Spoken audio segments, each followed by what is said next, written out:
Shalom, ada sukacita Bapak Ibu Saudara-saudari yang terkasih. Amin. Puji Tuhan, luar biasa. Pagi hari ini di tengah kesibukan saudara-saudara kita sedang merayakan hari rayanya, kita pun saat ini tetap diberi kerinduan untuk boleh hadir di tempat ini bersama-sama saudara seiman kita untuk memuji memuliakan Tuhan.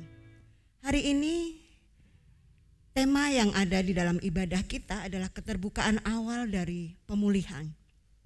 Jadi jujur atau keterbukaan itu awal dari pemulihan. Nanti akan dijelaskan dan disampaikan secara gamblang oleh hambanya. Tapi mungkin satu hal yang seringkali kita rasakan. Kita tahu bahwa keterbukaan awal dari pemulihan. Tapi rasanya susah ya Bapak Ibu ya, kita mau terbuka. Dan ternyata yang menyebabkan kita susah karena mungkin kita belum percaya benar-benar bahwa Tuhan itu layak untuk membuat kita terbuka. Sama ketika kita bergaul, kalau kita nggak cukup dekat dan cukup intim, kita pasti susah untuk terbuka. Benar nggak Bapak Ibu? Apalagi nggak kenal, apalagi nggak pernah kita ngobrol. Gak mungkin kita tiba-tiba terbuka lalu cerita semuanya. Jadi mungkin keterbukaan itu juga harus diawali terlebih dahulu dengan keintiman. Dan percaya bahwa Yesus itu ada. Pagi hari ini kita mau buka hati dan pikiran kita. Percaya bahwa layak, sangat layak Tuhan itu untuk dipuji dan disembah. Karena dialah yang bertahta dulu, sekarang, dan selamanya. Mari kita percaya itu dan imani itu. Layak dipuji, disembah.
Bapak Ibu serta saudara dan saudari kita memasuki kebaktian perayaan iman kita pada minggu ini. Dan biarlah kita kembali memulainya dengan satu pengakuan bahwa sumber pertolongan kita adalah di dalam nama Tuhan, Sang Pencipta langit, bumi, dan segala isinya, yang di dalam kasih dan kesetiaan tidak pernah meninggalkan buah perbuatan tangannya. Turunlah atas kamu sekalian anugerah dan damai sejahtera di dalam nama Allah Bapa, Putra, dan Roh Kudus. Amin. Mulia bagi Bapa, bagi Anak serta Roh Kudus, dari permulaannya, sekarang dan akan jadi, selama-lamanya.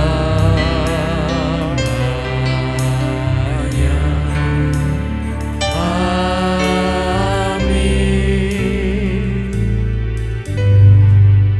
Yosua 24 ayat yang ke-14 berbunyi demikian. Oleh sebab itu, takutlah akan Tuhan dan beribadalah kepadanya dengan tulus, ikhlas, dan setia.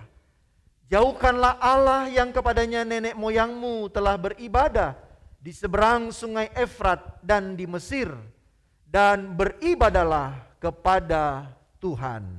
Amin, amin, amin. Amin. Amin.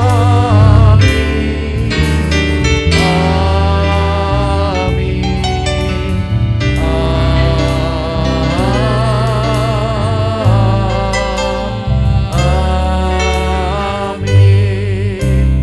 Silakan duduk Bapak Ibu. Selamat pagi sekali lagi untuk kita semua. Ya, senang sekali kita boleh ada di bulan yang baru, di minggu pertama dan juga hari yang pertama di bulan Mei ini ya. Kita sudah ada di bulan Mei, sudah 5 bulan kita boleh melalui perjalanan kehidupan kita di tahun 2022 ini.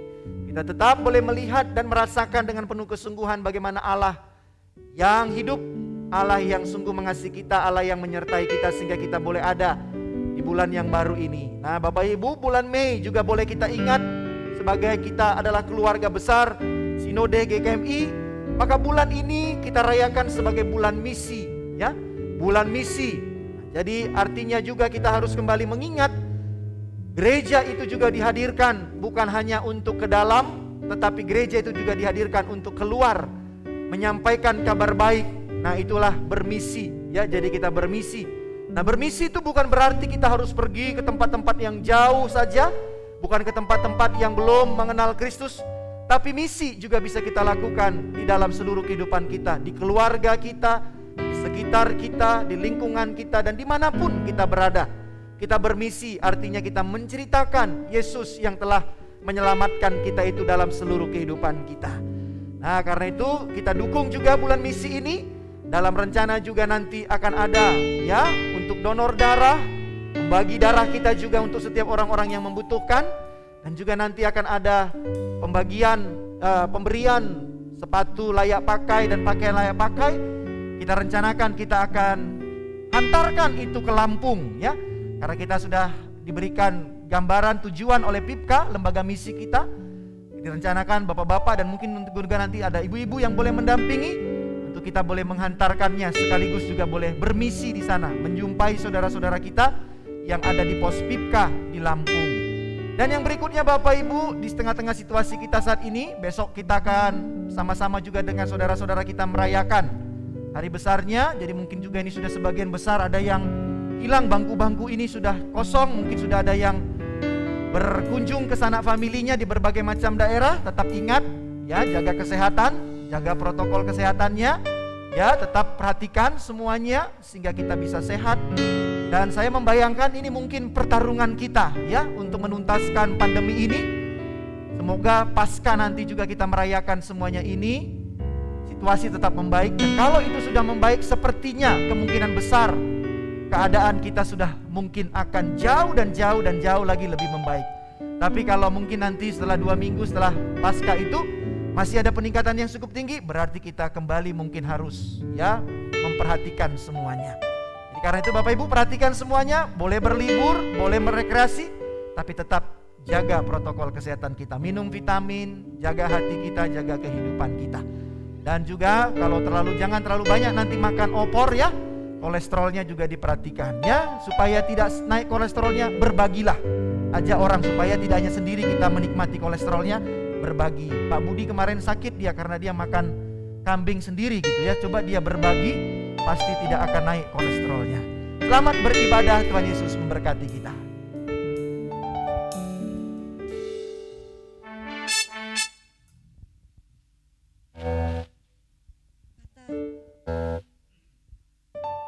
Kata healing.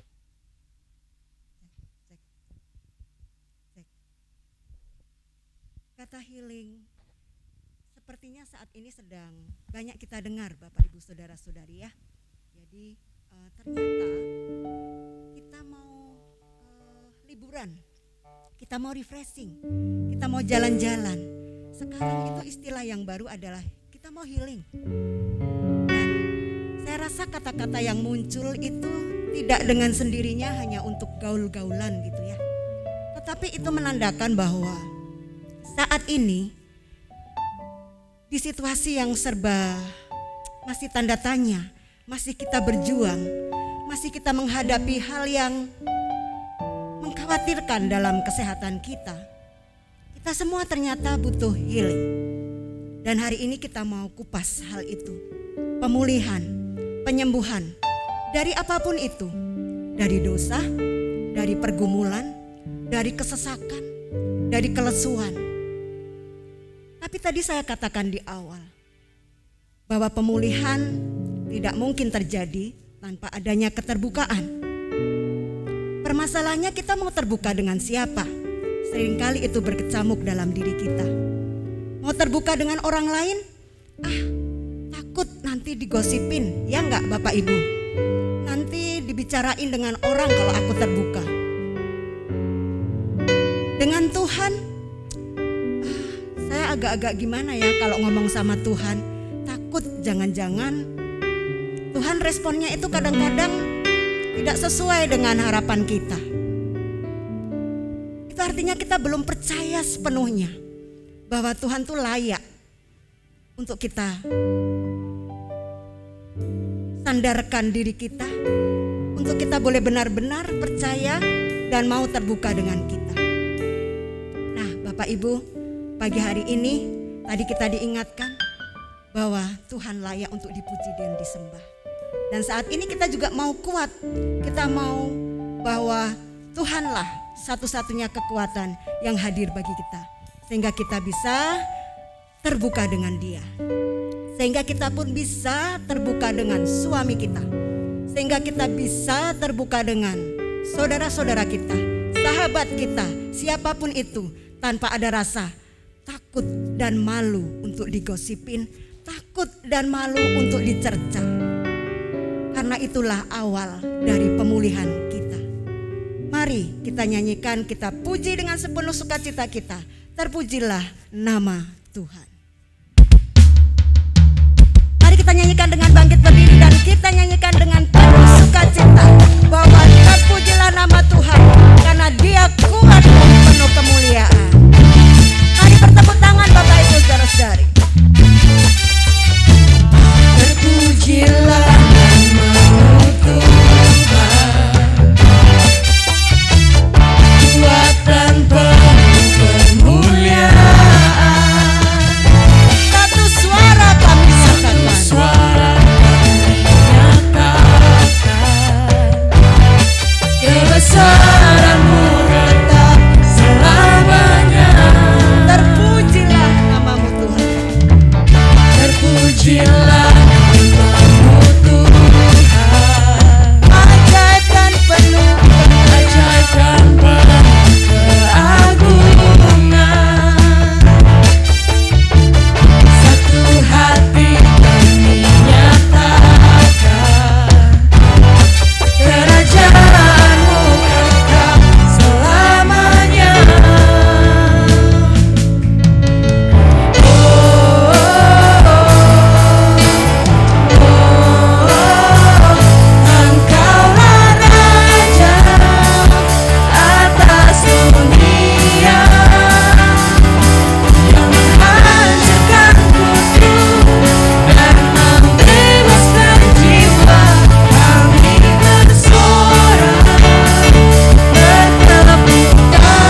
benar bahwa Dia adalah Raja atas dunia yang menghancurkan kutuk dan membebaskan jiwa.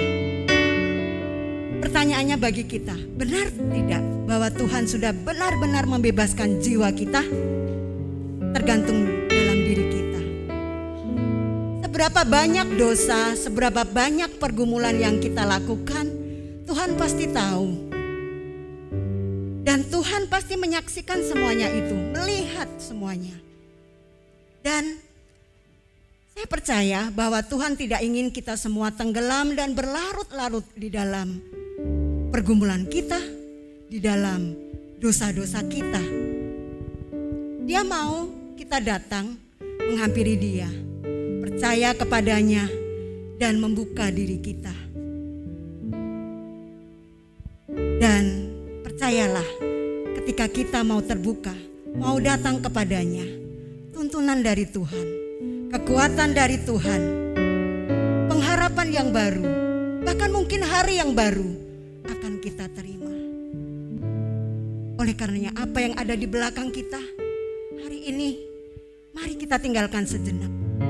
Kita mau datang kepada Tuhan, melembutkan hati dan pikiran kita untuk memahami firman Tuhan, karena Engkau yang terbaik.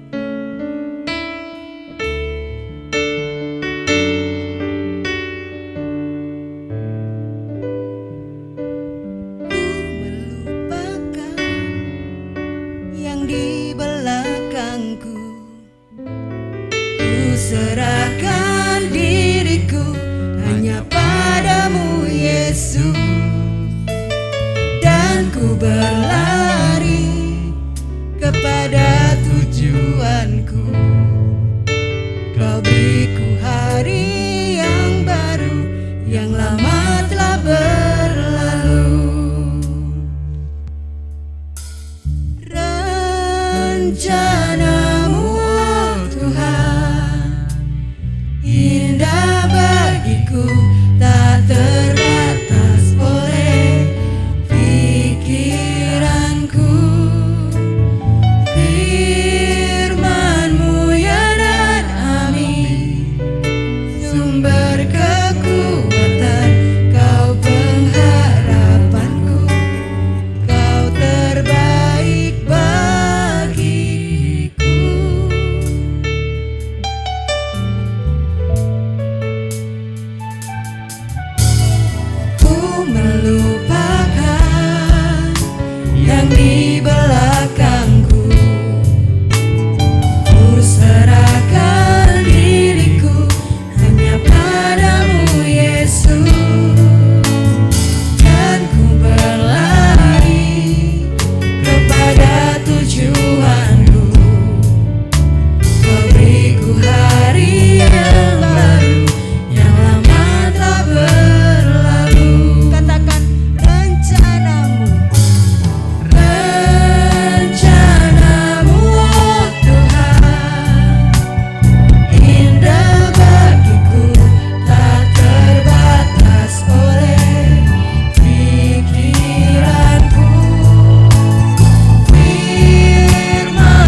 kami percaya Tuhan, dalam seluruh kehidupan kami ini ada rencana-rencana-Mu. Dan juga kami tahu sesungguhnya bahwa setiap rencana-Mu itu adalah rencana yang mendatangkan kebaikan dalam hidup kami. Tapi seringkali itu tidak terwujud karena banyak hal yang menghalangi kami untuk dapat menemukan dan juga untuk menyatakan setiap rencana-Mu itu. Mungkin kami menjadi orang-orang yang tidak jujur di hadapan-Mu, selalu bersembunyi dengan segala apa yang ada dalam diri kami. Karena itu biarlah dengan perenungan firman-Mu pada saat ini, kami kembali boleh dimurnikan. Kami boleh kembali melihat Engkau dengan penuh kesungguhan. Dan semua itu juga mengarahkan hidup kami untuk terus boleh menemukan setiap rencana-rencana-Mu dalam setiap perjalanan hidup kami ini.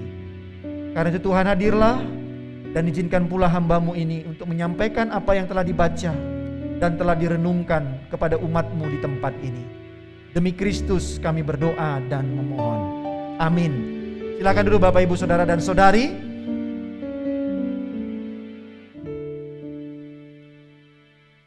Ya, kita akan merenungkan firman Tuhan pada minggu ini. Ayat yang diambil adalah dari Injil Lukas pasalnya yang ke-18. Lukas pasal yang ke-18, kita akan memperhatikan ayat yang ke-9 hingga ayat yang ke-14. Mari Bapak, Ibu, serta saudara dan saudari boleh mempersiapkan Alkitabnya untuk membuka satu bagian dari Injil Lukas pasal yang ke-18. Kita boleh memperhatikan ayat yang ke-9 hingga ayat yang ke-14.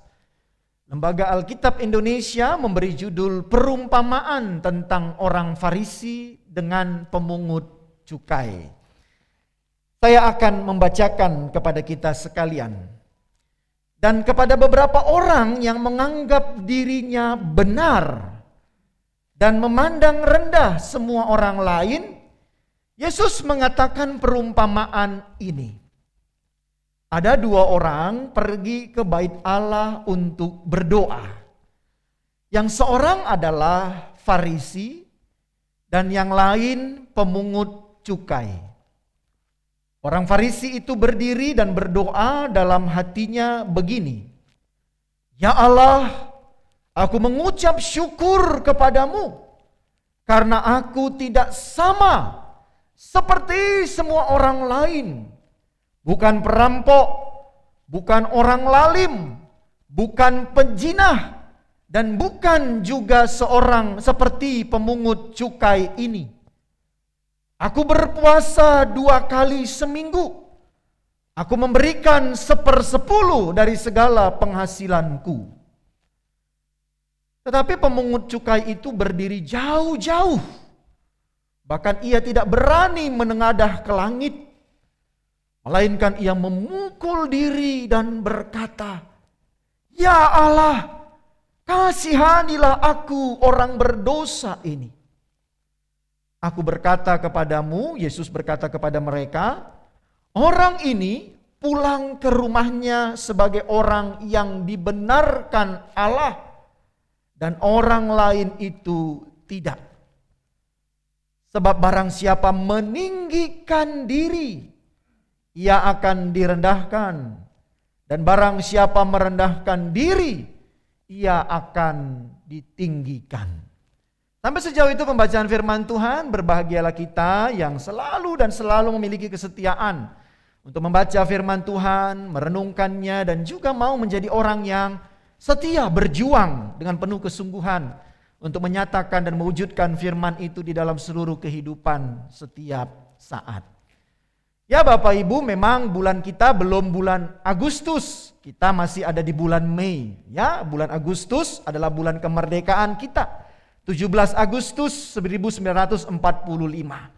Ketika Soekarno-Hatta mengumumkan ya proklamasi menandakan kita menerima kemerdekaan kita, tetapi juga sesungguhnya proklamasi itu menjadi sebuah momentum untuk kita boleh menerima kedaulatan sebagai sebuah bangsa. Dalam hal ini adalah bangsa Indonesia. Jadi ada dua sebenarnya paling tidak kalau kita boleh amati melalui peristiwa proklamasi itu. Yaitu kita boleh merdeka dari penjajahan, ya, dari penjajahan yang ada Belanda, Jepang dan seterusnya. Tapi juga di dalamnya proklamasi itu ada hal yang lain, yaitu menunjukkan bahwa kita menjadi bangsa yang berdaulat. Yang artinya bisa menentukan sendiri langkah kehidupannya. Tidak lagi diikat oleh penjajah, tidak lagi ditentukan oleh orang lain, bangsa lain, tetapi kita sendiri menjadi orang yang berdaulat untuk menentukan langkah perjalanan kehidupan kita. Nah, paling tidak itulah juga makna yang terdapat dalam proklamasi dalam kehidupan kita ini. Ya, 17 Agustus 1945. Nah, Bapak Ibu, itu bangsa kita yang telah dimerdekakan dan telah diberi kedaulatan untuk boleh menjalani kehidupan ini. Lalu ketika saya coba melihat akan hal ini lalu merenungkan, kira-kira kapan juga kita menjadi manusia atau umat percaya yang percaya di dalam Kristus Yesus itu juga mengalami peristiwa seperti bangsa ini. Mengalami kemerdekaan, mengalami juga sekaligus keberdaulatan di dalam kehidupan kita ini. Sesungguhnya itu juga ada momennya Bapak Ibu. Ada waktunya, ada situasinya atau keadaannya. Kita juga mengalami proklamasi, mengalami kemerdekaan sekaligus juga keberdaulatan di dalam kehidupan kita ini. Nah Bapak Ibu, hal itu terjadi sesungguhnya ketika kita merayakan Paskah. Paskah itu atau peristiwa kebangkitan juga adalah sebagai sebuah momen. Kita merasakan dan menerima kemerdekaan atas dosa. Kita tidak lagi menjadi orang-orang yang dibelenggu atas dosa. Maut itu sudah dikalahkan. Kita dimerdekakan.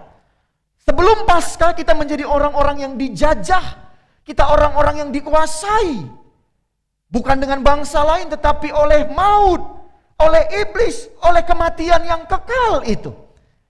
Tapi ke dalam peristiwa Paskah yang masih baru saja kita rayakan itu juga menjadi sebuah momentum kita mengalami kemerdekaan, dibebaskan.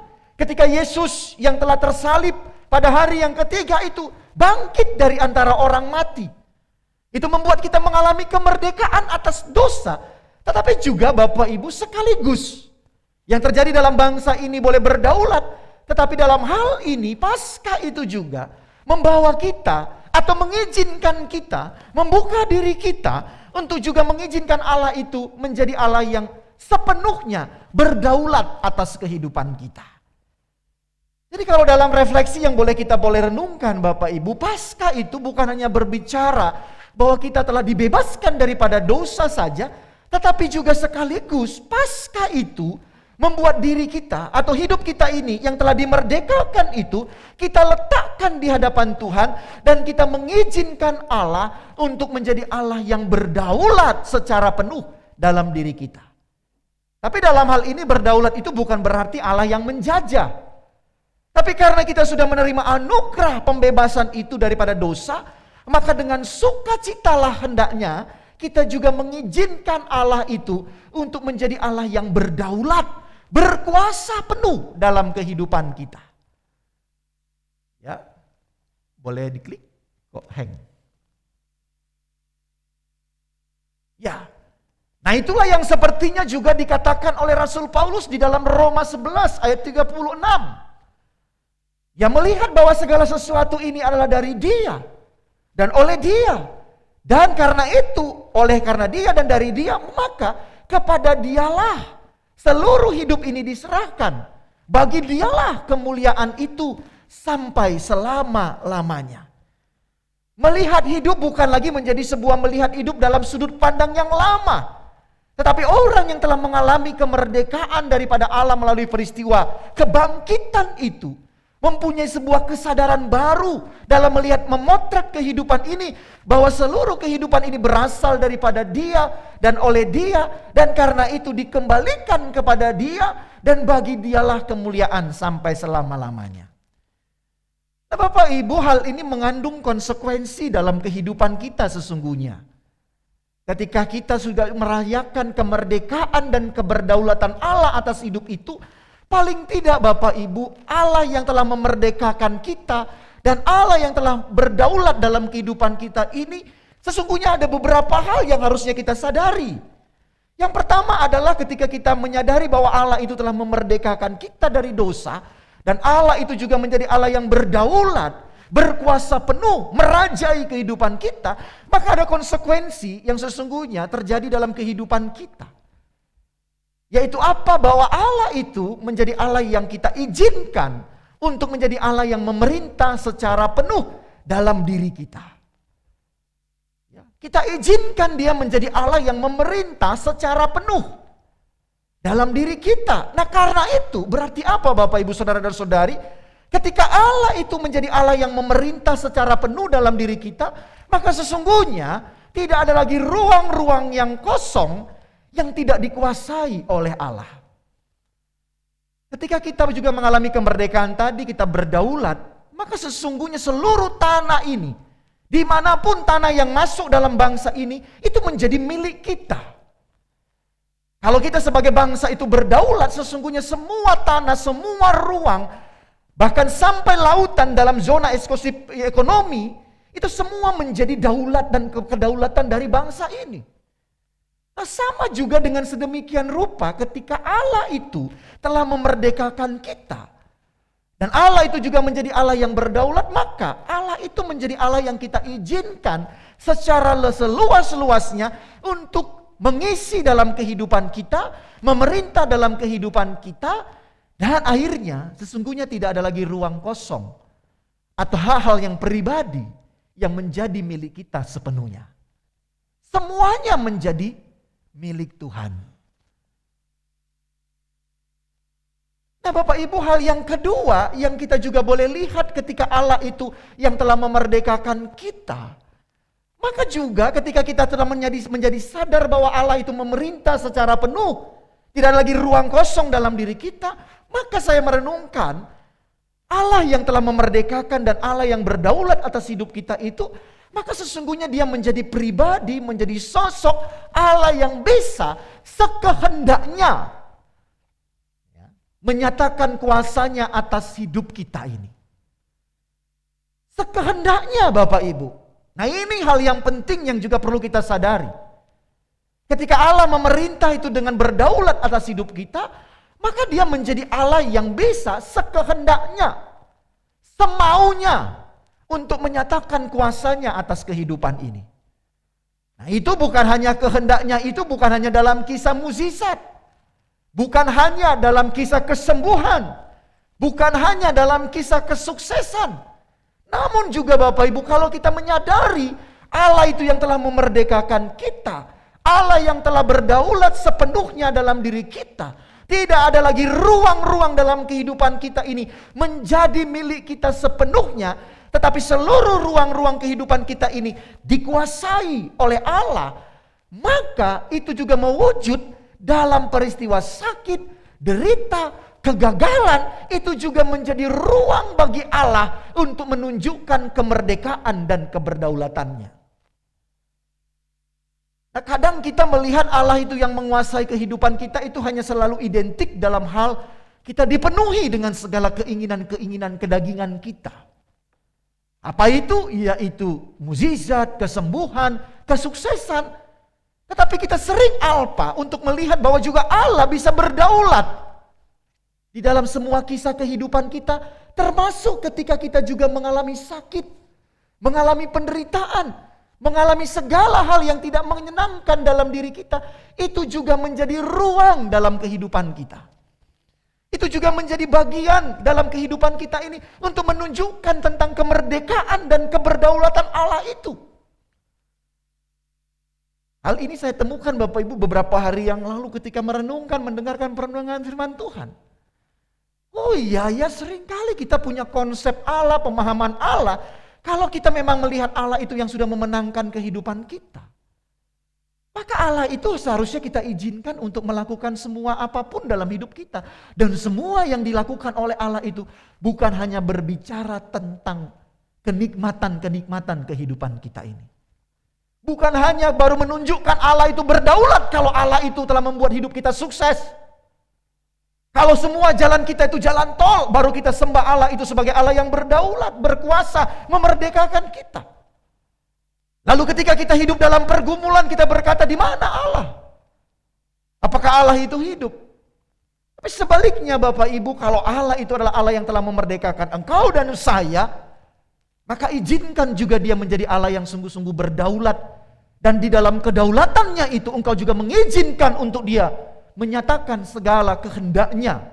Termasuk juga di dalam segala apa yang tidak engkau inginkan sekalipun dalam kehidupanmu sebagai seorang manusia. Karena bisa sangat jadi di dalam penderitaanmu itu juga Allah sedang mau menunjukkan tentang keberdaulatannya atas hidupmu. Bisa jadi di dalam segala persoalan-persoalanmu yang sedang kau hadapi itu, Allah sebenarnya sedang juga mengajak engkau untuk menunjukkan Allah yang telah memerdekakan engkau. Dan menunjukkan tentang keberdaulatannya. Nah karena itu Bapak Ibu, dari hal yang kedua ini, maka saya merenungkan hal yang ketiga, yang kalau kita pahami sebagai Allah yang telah memerdekakan kita dan Allah yang berdaulat itu, maka hal yang ketiga yang ada dalam diri kita seperti jadi juga dikatakan oleh Budita di awal pembukaan ibadah kita ini, maka ada hal yang ketiga, maka tidak ada jalan lain dalam hidup kita ini untuk selalu jujur. Jujur di hadapannya. Karena tidak ada ruang yang bisa menjadi ruang untuk kita bersembunyi dari hadapan dia. Kalau Allah itu telah menjadi Allah yang memerdekakan kita, sekaligus Allah yang berdaulat dalam hidup kita, maka tidak ada hal, tidak ada tempat sesungguhnya kita boleh bersembunyi dari hadapannya. Sebaliknya hiduplah kita di dalam kejujuran, di dalam ketulusan dalam melihat semua apa yang kita lakukan, apa yang kita nyatakan, termasuk juga mungkin di dalam kegagalan-kegagalan kehidupan kita. Kita juga harus jujur, atau juga dalam hal kesuksesan kita juga harus jujur meletakkan itu di hadapan Tuhan. Karena kembali Allah yang telah memerdekakan kita itu membuat sesungguhnya hidup kita itu tidak lagi punya ruang-ruang untuk kita boleh bersembunyi dari hadapannya. Berlari-lari dari hadapannya. Karena itu kalau kita sadar akan hal itu, maka sesungguhnya hidup ini harus selalu dibuat dan berangkat dan dipegang terus di dalam kejujuran di hadapan Dia. Nah, hal sedemikian rupa sepertinya tampak dari apa yang Yesus sampaikan dalam perumpamaan tentang dua orang yang merespon tentang kehidupan dalam teks bacaan kita tadi. Yaitu tentang doa orang Farisi dan pengumpul pajak atau mengumpulkan pajak ya Bapak Ibu. Nah, dua orang ini berbeda. Dua orang ini juga sepertinya dua orang yang taat dalam beragama. Tetapi di dalam ketaatan dalam beragama itu dilandasi oleh motivasi yang berbeda. Ada persembunyian, ada kesembunyian dalam diri dari dua orang ini yang berbeda. Nah, kalau kita lihat tadi doa orang Farisi itu sangat begitu luar biasa Bapak Ibu Saudara dan Saudari. Sekilas kembali kita lihat orang Farisi itu dikatakan, digambarkan atau diumpamakan oleh Yesus. Orang yang saleh, orang yang selalu hidup sepertinya dalam Taurat yang penuh dengan kesungguhan mereka baca, mereka hafal dalam keyahudian mereka. Lalu dikatakan di situ orang Farisi itu berdiri dan mengucapkan doa, tetapi bukan doa dalam kejujuran, tetapi dia berdoa dalam kesombongannya. Dia berkata, "Ya Allah, aku berterima kasih kepadamu karena aku tidak seperti orang-orang lain." Kalau mungkin sampai di sini sepertinya tidak menjadi sebuah persoalan ya Bapak Ibu Saudara dan Saudari. Tentunya kita juga menjadi orang yang telah dimerdekakan, telah berdaulat itu juga harus menjadi orang yang tidak sama dengan orang lain. Yang belum mengenal Kristus. Harusnya ada pembedanya. Sepertinya kalimat tidak seperti orang lain ini masih fine. Tetapi kalimat selanjutnya dia katakan, seperti pemeras, ini juga masih oke. Penipu, oke. Penjina, atau bahkan seperti pengumpul pajak ini. Nah, di dalam kalimat ini dia sudah mulai menunjukkan akan sepertinya ada keagungan, kemuliaan dalam dirinya yang berbeda daripada orang lain. Ia boleh menilai orang lain itu lebih rendah daripada dirinya. Yaitu si pengumpul pajak. Lalu di ayat 12 dia berkata juga dalam sebuah ritualnya, "Aku berpuasa 2 kali seminggu.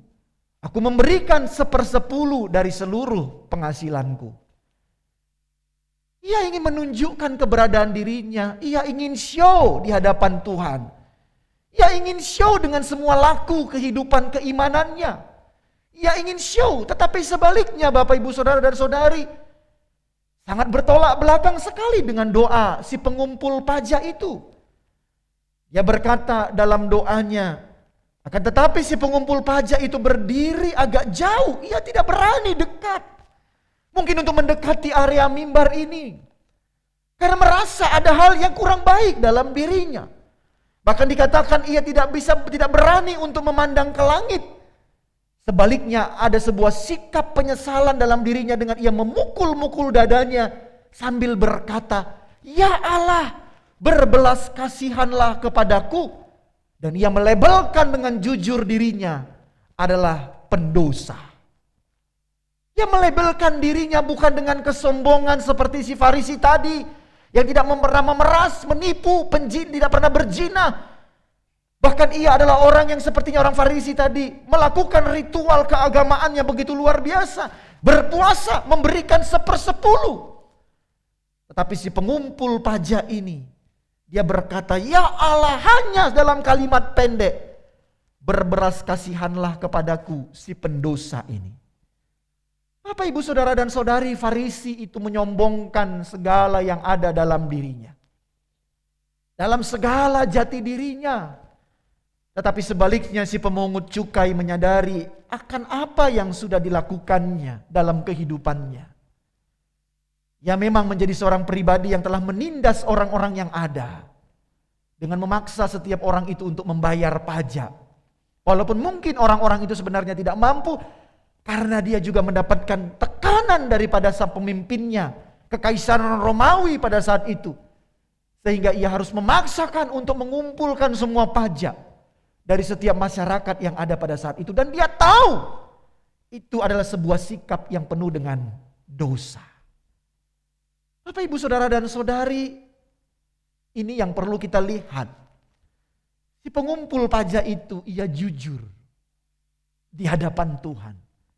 Ia menunjukkan dirinya sebagai orang berdosa. Hamartolos, dosa itu dalam bahasa Yunaninya dalam kalimat ini, atau juga dengan yang lain kita boleh lihat terjemahkan hamartia. Ia sadar dirinya adalah orang yang sudah harusnya mendapatkan kematian. Hamartia.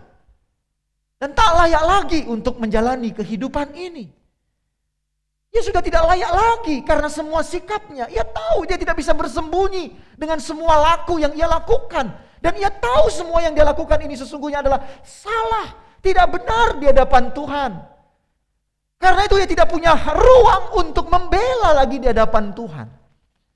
Ia tidak punya lagi kata-kata untuk bersembunyi, bermain dengan berbagai macam argumen di hadapan Allah tentang apa yang sudah dia lakukan. Tetapi dia hanya punya kejujuran dalam hatinya dan itu dia ungkapkan bahwa ia adalah orang yang berdosa. Dan hanya satu permintaannya, yaitu dia ingin dan rindu boleh diberikan belas kasihan. Itulah kejujurannya. Ia tidak minta dan tidak menyombongkan semua yang ada pada dirinya. Karena ia sadar sepertinya tidak punya ruang untuk itu. Ia sadar sepertinya dia sedang berhadapan dengan siapa dalam rumah ibadat itu. Allah yang mampu menilik hatinya. Allah yang mampu menelanjangi seluruh kehidupannya. Tidak ada yang perlu dia sombongkan. Dan karena itu daripada dia merasakan semua itu, lebih baik dia jujur di hadapan Tuhan. Dia terbuka di hadapan Tuhan. Dan dia berkata, "Aku ini orang berdosa." Dan hanya yang dirindukan adalah belas kasihan. Cukup. Dan hal ini sama Bapak Ibu sepertinya dengan penjahat yang ada di sebelah Yesus. Ketika Yesus disalib itu, penjahat itu juga sepertinya menjadi seorang yang jujur di hadapan Tuhan. Ia tidak berargumen. Ia tahu siapa dirinya. Dia seorang penjahat. Tidak layak untuk semua yang boleh diberikan kepada dirinya. Tetapi dia hanya mohon berbelas kasihan. Kalau engkau Tuhan Yesus sampai di Firdaus, tidak banyak yang aku inginkan. Yang aku inginkan, kalau engkau izinkan, biarlah aku boleh engkau ingat. That's it. itu. Sama dengan si pengumpul pajak ini. Ia bukan meminta pengampunan, tetapi ia hanya minta belas kasihan. Belas kasihan daripada Tuhan. Kejujuran sesungguhnya harus ada dalam hidup kita. Dan memang benar Bapak Ibu, kejujuran itu sesungguhnya adalah awal pemulihan. Kejujuran memang sesungguhnya membawa kita mengalami pembaharuan dalam kehidupan kita. Tapi memang benar seperti yang dikatakan Budita tadi, kejujuran itu menjadi sesuatu yang sulit dalam hidup kita. Banyak hambatan yang muncul untuk kita menjadi orang yang jujur. Banyak sekali faktor yang membuat kita menjadi orang yang sulit untuk jujur di hadapan Tuhan. Ada kata bijak yang kemarin saya temukan Bapak Ibu. Menjadi saleh itu sesungguhnya tidaklah rumit. Ketika kita memulainya dengan tulus mengakui salah atas kesalahan-kesalahan yang dianggap ringan. Menjadi saleh, menjadi orang yang jujur, menjadi orang yang lurus dalam hidup ini sesungguhnya tidaklah sulit. Ketika kita berani mengakui atas kesalahan-kesalahan yang mungkin kita mulai itu adalah kesalahan-kesalahan yang ringan. Ketika kesalahan ringan saja kita tidak berani jujur, maka kesalahan yang besar pasti akan kita sembunyikan. Tetapi ketika kesalahan ringan kita berani untuk mengungkapkannya dalam kejujuran, maka kesalahan besar itu akan menjauh dalam kehidupan kita. Nah Bapak Ibu, hari ini kita mau belajar mengapa kita sulit untuk menjadi orang jujur dan bagaimana kita bisa untuk menjadi orang jujur dan akhirnya kita juga boleh dipulihkan. Dan sama dengan si pemungut cukai tadi itu, kita bukan mau belajar menjadi seperti orang Farisi. Ada beberapa hal Bapak Ibu yang saya coba mau sampaikan kepada kita. Nah yang pertama Bapak Ibu Saudara dan Saudari, supaya kita bisa muncul dan adanya kejujuran dalam kehidupan kita, kita mulai dengan melihat akan keberartian akan kejujuran itu. Nah kadang-kala Bapak Ibu kita ini memang manusia-manusia yang selalu sering berkalkulasi. Tidak salah sih. Kita itu makhluk-makhluk yang sering berhitung. Ada enggak untungnya? Ada enggak hal yang baik? Ada enggak sesuatu yang menyenangkan kita kalau kita melakukan ini? Oke lah kita berangkat dari hal itu untuk melihat kejujuran Bapak Ibu. Kejujuran itu bukan sesuatu yang merugikan sesungguhnya dalam kehidupan kita.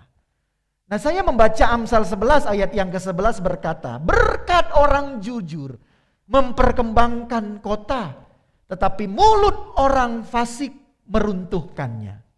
Nah dari ayat ini si pengamsal juga menunjukkan kepada kita bahwa di dalam kejujuran yang kita lakukan itu bukan sesungguhnya mendatangkan kerugian dalam hidup kita. Tetapi kejujuran itu akan mendatangkan berkat. Dikatakan di situ memperkembangkan kota. Berkat orang jujur memperkembangkan kota, tetapi mulut orang fasik meruntuhkannya. Ada keuntungannya Bapak Ibu. Tetapi mungkin kita melihat kata berkat itu hanya dalam bentuk identik dalam hal materi. Tapi berkat kejujuran itu bukan hanya dalam bentuk materi. Tetapi nilai keberhargaan kita juga akan ditunjukkan Bapak Ibu. Dan ketika engkau menjadi orang yang punya nilai namamu. Seperti minggu yang lalu saya katakan, ketika engkau menyadari akan nama itu menjadi sesuatu yang penting. Dan nama itu engkau hidupi dalam kejujuran, maka namamu itu akan menjadi nama yang membawa berkat dan menghadirkan berkat dalam kehidupan ini. Ada keuntungannya Bapak Ibu. Tetapi bukan identik selalu berbicara tentang materi. Tetapi ada berkatnya orang jujur itu. Engkau akan diterima dan dianggap dalam segala keberadaanmu. Tetapi sekali engkau berkata dan melakukan ketidakjujuran, maka engkau akan menjadi orang-orang yang tertolak dimanapun. Walaupun itu memang tidak secara langsung diterima pada saat itu dalam kejujuranmu. Tetapi ingat juga sebagaimana firman Tuhan, apa yang engkau tabur, itu juga yang akan engkau tuai. Ketika kita juga menabur kejujuran, maka kita juga akan menabur kebaikan-kebaikan dalam hidup ini. Ini yang pertama yang harus kita sadari, bahwa di dalam kejujuran itu bukan hal yang merugikan. Tetapi di dalam kejujuran itu ada berkat yang memperkembangkan, bisa dikatakan tadi memperkembangkan kota. tetapi mulut orang fasik akan meruntuhkannya. Nah Bapak Ibu, yang kedua, menyadari bahwa dalam hal kejujuran ini menyadari akan tak ada apa-apanya diri ini di hadapan Tuhan. Supaya kita bisa menjadi orang yang jujur, maka kita harus berangkat juga dari hal yang kedua ini, bahwa kita harus menyadari bahwa diri kita ini tidak ada apa-apanya di hadapan Tuhan. Nah karena itu mari kita juga jujur dengan segala kelemahan-kelemahan kita. Rasul Paulus berkata kepada jemaat di Korintus pasal yang kedua, ayat 2 Korintus pasal 11 ayat 30, dia berkata, jika aku harus bermegah, maka aku akan bermegah atas kelemahanku. Mari kita juga bermegah bukan karena kesombongan-kesombongan yang ada dalam diri kita. Tapi yang Tuhan inginkan itu adalah sebenarnya adalah kejujuran hati kita. Dan kejujuran atas segala kelemahan kita. Bukan dengan segala kesombongan. Kalau dengan kesombongan dibandingkan dengan Tuhan, siapa kita ini Bapak Ibu? Tak ada yang bisa kita sombongkan di hadapan Tuhan. Segala apa yang ada dalam diri kita ini, kita dikatakan kita ini hanya debu. Kita ini hanya tanah. Kita boleh hidup karena diberi nafas oleh Tuhan. Tidak ada yang perlu kita sombongkan. Karena itu yang perlu kita lakukan adalah kejujuran dalam hidup ini. Hal ini yang sering terbentuk dalam hidup kita, kita menjadi orang yang tidak jujur itu karena dalam keluarga kita. Seringkali keluarga itu menjadi tempat untuk kita tidak menjadi orang yang jujur. Menjadi orang yang sering berdusta. Menjadi orang yang sering bahkan juga menjadi orang yang munafik. Seorang bapak yang sedang lelah pulang kerja, berkata kepada anaknya yang kecil, "Nak, papa mau tidur, mau istirahat. Nanti kalau ada orang yang cari papa, bilang papa gak ada di rumah." Lalu ada orang yang mengetuk rumah. Mereka itu diketuk rumahnya dan anak kecil ini keluar membuka pintu. Dan orang ini, tamu ini berkata, "Papamu ada enggak?" Lalu anak ini berkata dalam kepolosannya, dalam kejujurannya, "Tadi papa bilang kalau ada yang cari, papa bilang enggak ada." Nah Bapak Ibu, seringkali kita diajari untuk menjadi orang yang tidak jujur. Tetapi anak kecil itu adalah anak yang jujur, penuh dengan kepolosan. Dan seringkali kita dibentuk untuk menjadi orang yang sombong dengan segala apa yang ada dalam diri kita. Padahal kita tidak menyadari sesungguhnya kita ini adalah orang-orang yang lemah. Penuh dengan ketidakberdayaan. Dan ketika kita berangkat sesungguhnya selalu dalam kelemahan kita itu, sesungguhnya itu juga akan mengubah kehidupan kita ini menjadi orang-orang yang kuat dalam hidup kita ini. Tidak ada yang patut kita sombongkan. Bahkan saya juga sebagai seorang pendeta, gembala pun mengakui banyak juga kelemahan dalam diri saya ini. Saya bukan Superman, bahkan Superman sekalipun, ia tetap punya kelemahan. Bahkan Simpson pun seorang yang sangat hebat, ia punya kelemahan. Tapi ketika kita menutupi kelemahan kita dan lebih menunjukkan tentang kesombongan-kesombongan kita, maka kita akan bisa menjadi orang-orang Farisi. Dan itu orang-orang yang tidak dibenarkan oleh Tuhan. Tetapi ketika kita berani untuk jujur dan menyatakan segala kelemahan kita, Tuhan menjadi orang yang senang kepada kita. Dan itu juga kesempatan bagi Tuhan untuk membentuk kehidupan kita.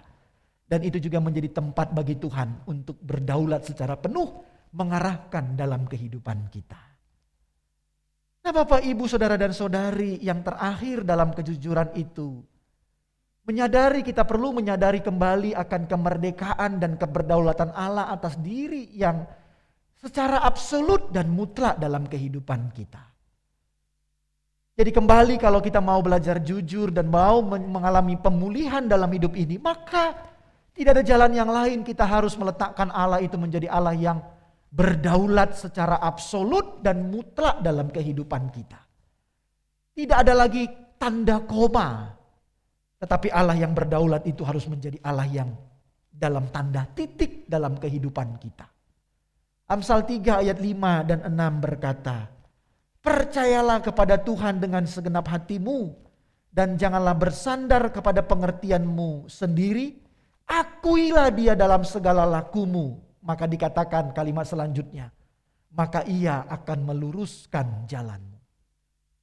Ketika kita mengakui Allah dalam keberdaulatannya, dalam kerendahan kita, dalam ketidakberdayaan kita, dan kita letakkan Allah itu menjadi Allah yang berdaulat, maka itu menjadi Allah yang boleh memulihkan dalam kehidupan kita, meluruskan jalan kehidupan kita. Bapak, Ibu, Saudara dan Saudari, suatu ketika ada seorang pendeta yang besar, Bapak Ibu, dalam pelayanannya. Tetapi akhirnya ia terpeleset dalam kehidupannya. Ia tidak bersembunyi dengan segala hal itu. Tetapi ia naik di atas mimbar dan ia berkata kepada jemaatnya, Bapak Ibu sekalian, saya seorang pendeta yang telah gagal di hadapan Tuhan. Karena ini dan itu dan itu. Ia jujur di hadapan Tuhan melalui jemaatnya. Lalu dia berkata, karena kegagalan saya ini, maka saya mau mengundurkan dari pelayanan. Ya jujur Bapak Ibu. Tentu itu bukan hal yang mudah. Dan apa respon daripada jemaatnya Bapak Ibu? Ternyata dalam kejujuran itu, jemaat itu tidak menjadi jemaat yang menghakimi. Tapi jemaat itu akhirnya menerima kejujuran dari si pendeta itu. Dan tetap mengizinkan ia untuk terus boleh melayani. Kejujuran itu Bapak Ibu menjadi sesuatu juga berkat bagi dalam hidup kita.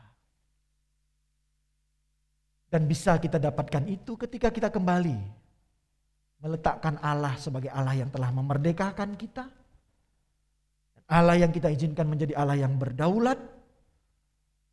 Dan tidak ada yang perlu kita sombongkan di hadapan Tuhan. Tetapi yang kita rindukan adalah belas kasihan daripada Tuhan. Seperti si pengumpul pajak itu. Maka dikatakan dalam bacaan kita tadi itu. Di ayat yang ke-14. Aku berkata kepadamu. Orang ini pulang ke rumahnya sebagai orang yang dibenarkan bukan oleh dunia. Tetapi dibenarkan Allah. Dan orang lain itu, orang Farisi itu tidak. Sebab barang siapa meninggikan diri, ia akan direndahkan. Dan barang siapa merendahkan diri, ia akan ditinggikan. Daripada kita belajar menyombongkan segala apa yang ada dalam diri kita, lebih baik kita memulai kejujuran di hadapan Tuhan. Dan ketika itu kita lakukan, maka pemulihan-pemulihan dalam kehidupan kita ini bisa mulai terjadi. Dirontokkan segala ego kita. Dimurnikan dalam segala kehidupan kita. Dan kita menjadi orang yang bening dalam melihat Tuhan. Dan mengizinkan Allah menjadi Allah yang berdaulat. Menguasai dalam hidup kita. Bukankah itu sebuah kebahagiaan? Tuhan memberkati kita. Amin. Mari kita berdoa. Memang tidak mudah kami tahu Tuhan untuk hidup jujur. Karena seringkali semua yang ada dalam dunia ini menawarkan kami untuk tidak menjadi orang yang jujur. Tapi sebaliknya menjadi orang-orang yang munafik. Yang di depan dan di belakang bisa sangat berbeda jauh sekali. Tetapi Engkau mengingatkan kami melalui perumpamaan tentang orang Farisi dan pemungut cukai ini. Biarlah kami Tuhan terus boleh belajar tidak menjadi orang-orang yang menyombongkan diri kami. Dengan sepertinya dengan segala ketulusan, kesucian yang sebenarnya itu adalah kemunafikan. Tapi biarlah kami belajar seperti pemungut cukai. Dalam kejujuran hatinya melihat bahwa ia adalah orang berdosa. Dan ia datang kepada Engkau hanya memohon belas kasihan-Mu. Biarlah itu juga boleh tertancap dalam diri kami Tuhan. Kami boleh menjadi orang-orang yang jujur. Dan kejujuran itu juga boleh memulihkan kami. Bebaskan kami. Dalam keluarga kami, dalam pekerjaan kami, dalam apapun yang Tuhan percayakan. Demi Kristus, tolonglah kami. Amin.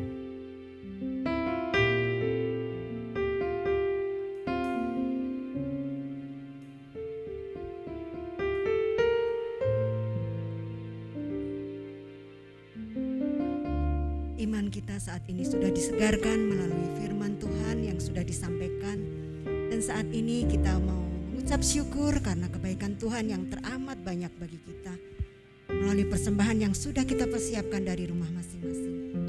Dan bagi yang belum dapat mempersembahkannya, mari kita doakan bersama untuk di lain waktu dapat mempersembahkan yang terbaik. Sebelumnya mari kita bersatu di dalam doa. Tuhan, kami mengucap syukur dan kami mengucapkan terima kasih yang teramat banyak Tuhan, karena Engkau telah melimpahi berkat-Mu bagi setiap kami. Kau terus memelihara kehidupan kami sehingga hari ini. Tuhan, saat ini kami mau mengembalikan sebagian dari berkat yang sudah Tuhan berikan bagi kami. Kiranya Engkau terima dan biarlah ini juga boleh dipergunakan untuk pelayanan-pelayanan yang ada di gereja ini. Kau memberkati setiap pribadi yang mengelolanya Tuhan, agar hanya dengan takut akan Engkau, dia boleh mengelola dengan baik. Bagi setiap kami Tuhan, yang belum dapat mempersembahkan, kiranya Engkau juga terus ulurkan tangan-Mu bagi kami. Hadirlah dalam setiap pekerjaan kami, sehingga di lain waktu, sedikit apapun itu Tuhan, kami mampu memberikan yang terbaik untuk-Mu. Di dalam nama Tuhan kami Yesus Kristus, kami telah berdoa dan mengucap syukur kepada Bapa yang di surga. Amin.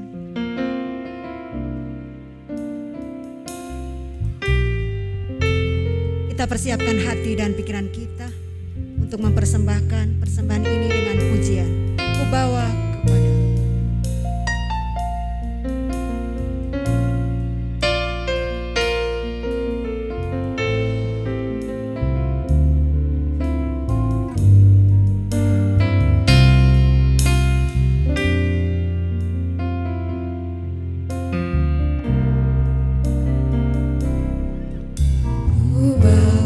kepada Tuhan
Allah Bapa yang ada di dalam surga, Engkau yang mulia, yang kami puji, yang kami punyai.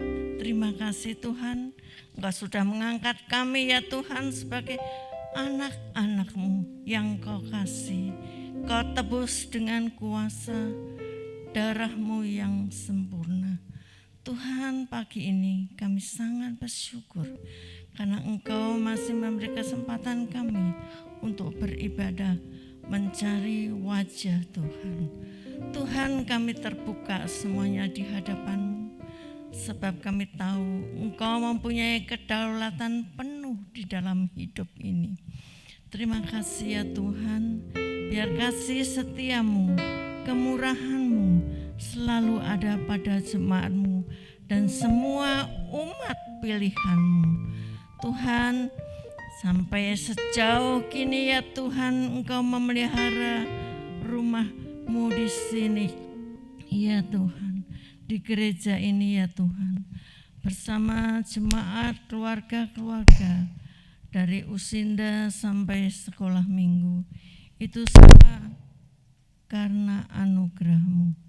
Tuhan, pagi ini kami naikkan doa-doa, seruan hati kami, ucapan syukur kami untuk segala kebaikan-Mu, karena kami boleh merasakan sungguh Engkau menyertai hidup kami masing-masing. Sekalipun banyak hal yang kami alami, sekalipun bumi ini akan bergoncang Tuhan, kami tetap percaya Engkau Allah yang punya kuasa, baik di surga maupun di bumi.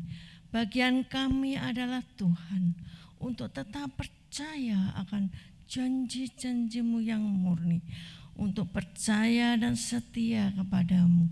Dan kami tahu ya Tuhan, setiap anak-anak-Mu bagaikan kitab yang terbuka, di mana anak-Mu berada, di mana anak-Mu bekerja, semua membawa kemuliaan nama-Mu. Karena kami tahu ya Tuhan, nama-Mu yang mulia, nama-Mu yang agung, kami harus bawa untuk selama-lamanya.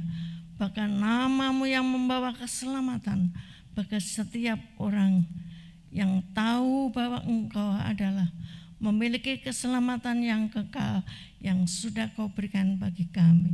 Mari Tuhan, mari Roh Kudus, ajar kami, hidup kami untuk semakin mendekat dengan Engkau. Karena kami tahu ya Tuhan, kedatangan-Mu sudah sangat dekat.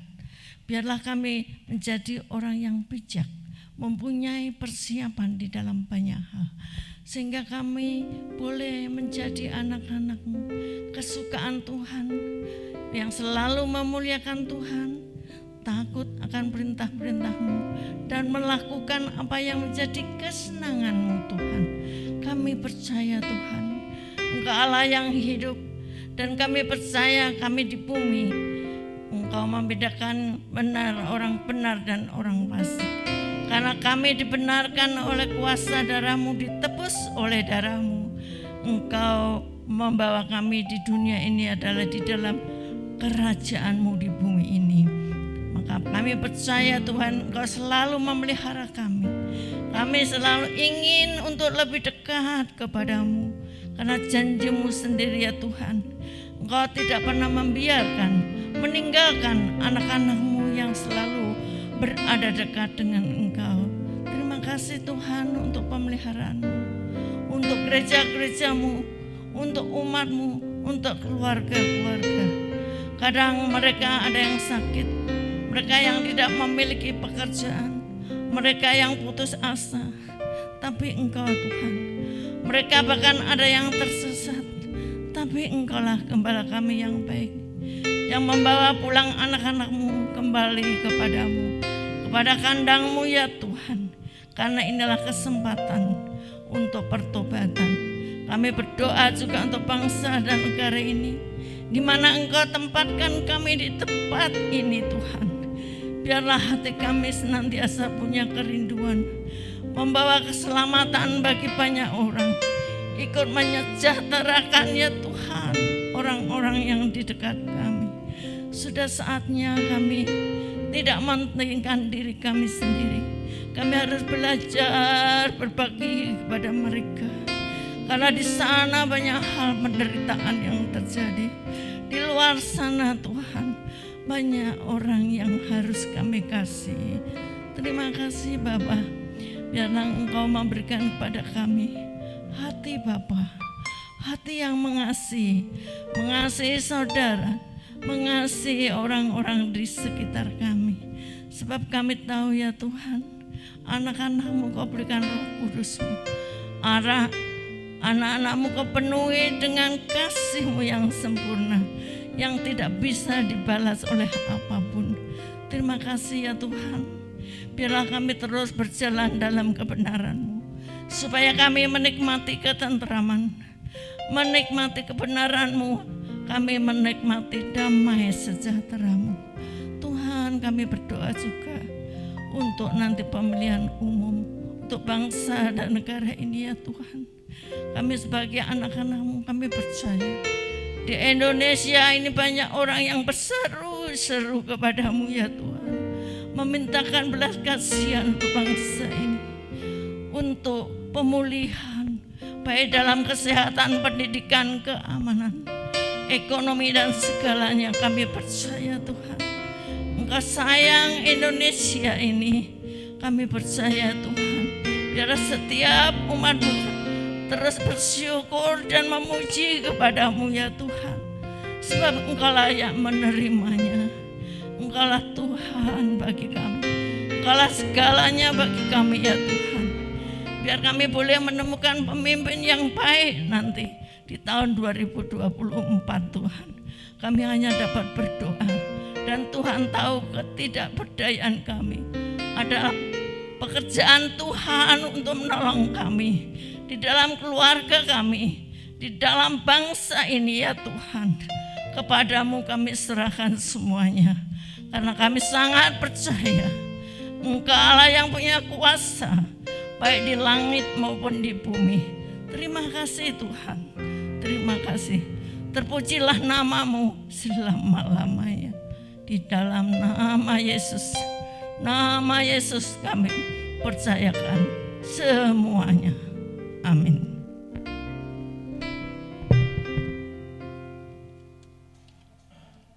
Majelis untuk dapat membacakan warta jemaat.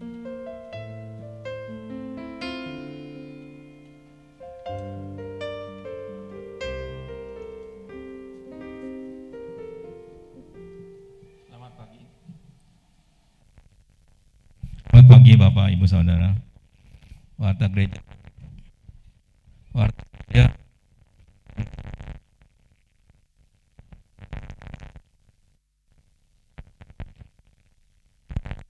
Kami mengucapkan terima kasih kepada Rensi Tompu atas pemberitaan firman Tuhan. Ya, Tuhan memberkati keluarga dan pelayanan Bapak. Selanjutnya, panitia pemilihan majelis. Perubahan jadwal pemilihan majelis dari sebelumnya tanggal 24 April menjadi tanggal 5 Juni 2022. Pemilihan akan dilakukan secara on-site dan online. Pasca Komisi Remaja dan PPA Pelangi Pemulihan. Komisi Remaja dan PPA Pelangi Pemulihan akan mengadakan pasca atau kebaktian Padang pada hari Sabtu 28 Mei 2022 bertempat di Natural Hill, Lembang. Kumpul di gereja jam 6:30 pagi. Untuk info selanjutnya bisa menghubungi Saudara Martin. Masa Raya Paskah. Pendaftaran peserta donor akan disediakan formulir dan akan dilaksanakan pada tanggal 21 Mei 2022. Pengumpulan sepatu dan pakaian layak pakai bisa dikumpulkan dan akan disumbangkan pada pos pipa dan panti asuhan. Ulang tahun yang berulang tahun pada bulan ini, Ibu Sylvia Raffi 1 Mei, Bapak Albina Situmorang 3 Mei, Ibu Helina Siahaan 5 Mei, Ibu Suryaniwati 6 Mei, Ibu Dameria Aritonang 6 Mei, Ibu Lilis Kartika Anirun 7 Mei, Bapak Oscar Simon Wirya Hanjaya, Saudara Romano Emmanuel tanggal 7 Mei. Tuhan memberkati.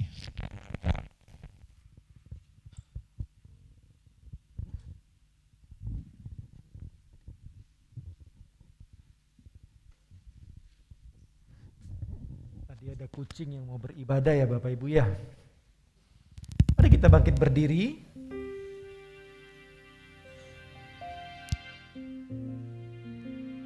Semoga Allah damai sejahtera menguduskan kamu seluruhnya, dan semoga roh, jiwa, dan tubuhmu tetap terpelihara sempurna dengan tak bercacat hingga pada kedatangan Yesus Kristus Tuhan kita. Ia yang memanggil kamu adalah setia, Ia juga akan menggenapinya. Pulanglah dan terimalah berkat Tuhan. Kiranya Allah yang sang sumber pohon pengharapan kekal abadi itu akan memenuhi kamu dengan segala kesukaan dan sentosa di dalam iman kepada Yesus Kristus, supaya makin kayalah kamu di dalam pengharapan itu oleh sebab kuat kuasa Roh Kudus sekarang dan selama-lamanya. Amin. Terima kasih Yesusku, terima kasih Yesusku. Puji syukur hanya bagi Tuhanku. Terima kasih Yesusku, terima kasih Yesusku. Puji syukur hanya bagi